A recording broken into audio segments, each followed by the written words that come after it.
Friday, Slot Car News, sponsored by lebhobbies.com. LEB Hobbies, racing fast, made easy. Visit lebhobbies.com.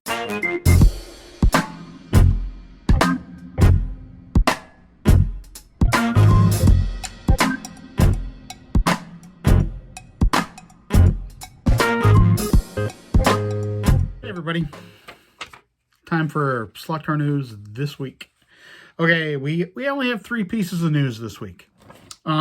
First, Scaleauto is showing a new version of their RS series cars. This is an RSR Porsche 911.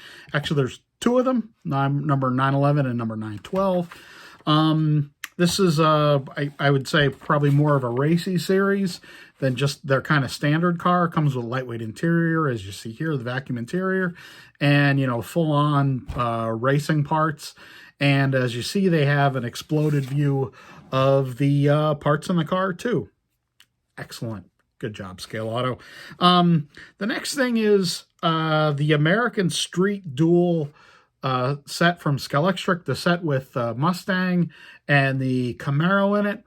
That set is arriving in the U.S., I think, right now. It should be being shipped out to dealers pretty much as we speak, I think. So within the next probably week or so, you'll see some folks here in the U.S., dealers in the U.S. start to get their sets. I did want to make note, and I might do an actual video just about this. The Mustang that's in this set is probably the most successful mold that Scalextric has ever done. Why do I say that? Because this mold is the same mold they've been using since the early 2000s. This is the Trans Am mold for the Boss 302. They have the 2 headlights and the 4 headlights version that they do on the same body. And this mold, whenever the U.S. gets them, this mold sells out.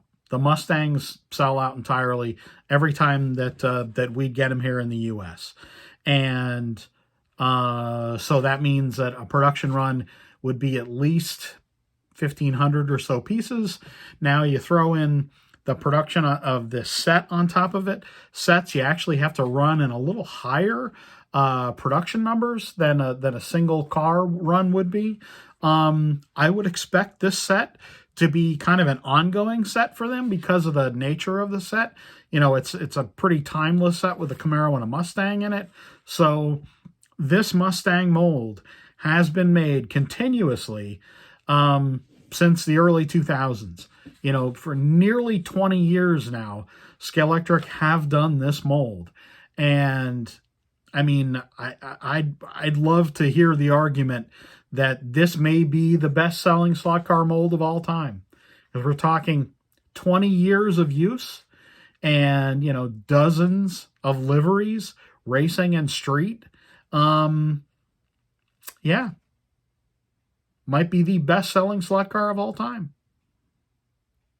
Certainly the best in the modern era. I know that'll make people a little less nervous about their love of the first golden age of slot cars. We're in the second golden age of slot cars now, by the way. Anyway, next and last bit of news is a bit of business news. Hornby have a new CEO. Lyndon Davies, who I had worked with at Hornby, is leaving the company or is going into a different role that's kind of a honorary role, I believe. I don't know. I forget what the title is. Chairman Emeritus or something like that. I don't know what. It doesn't really matter. The CEO of a company is the one that runs the company. The COO is the person that gets the objectives of the CEO done. So they're replacing the top person at the company.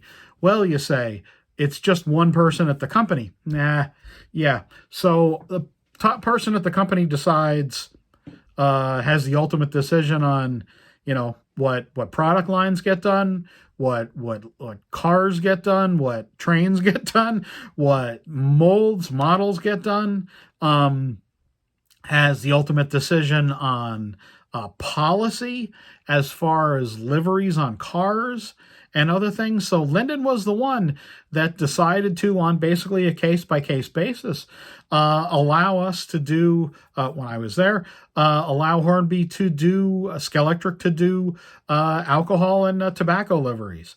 That had changed under him. And so you say, well, it's just one person. Why does this matter that much? That's why it matters, guys. Not only does the CEO decide who is working at the company under him or her, him in this case, but they also decide, policy for pricing.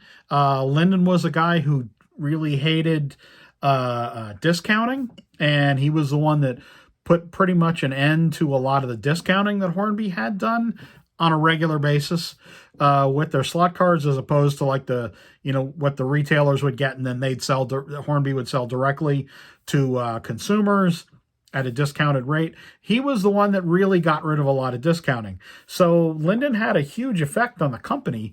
When he took over, the company wasn't doing that well. Now, by all accounts, the company is doing pretty well, is doing definitely much better. So in the 4 or so years that he was there, he really did a good job, notwithstanding the fact that he let me go, and a number of other people, a little more than a year and a half ago now. So, what are you going to do? Stuff changes at companies, and so there's a new guy there, and I'm sure he'll make change. The company is owned by the brands. The company Hornby is owned by, I think, a management group or financial group. Phoenix is the name of the company, I think, that actually owns it. And the CEO answers to the board of directors, and they kind of decide, the ultimate direction for a company. So, with a change like this, you frankly never know what's going to happen. So while it may sound to some people like this is minor, it's not. They've had how many CEOs in the last 10 years? 6? Maybe? I think this makes 6 probably now. Certainly 5 in not a lot of time. That's, change. That kind of change is, I'd argue, is pretty bad for consistency, for sales policy, for product management. It's horrendous. And, for turnover with the people that manage. There was another guy that I had worked with who had also recently left the company. He was a great guy, and I dearly loved working with him. He's left the company recently as well.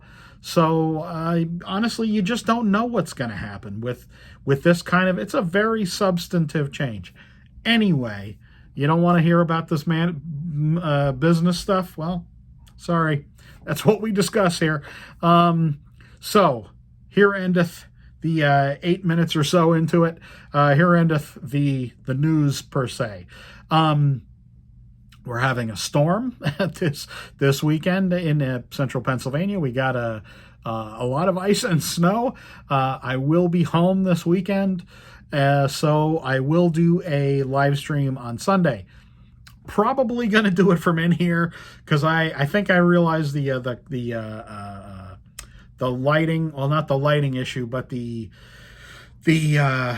quality issue, the resolution issue with the webcam. It needs to be in here where I have a direct connection to the internet, not a Wi-Fi connection, because the higher the data rate that I have, the higher resolution it can shoot in.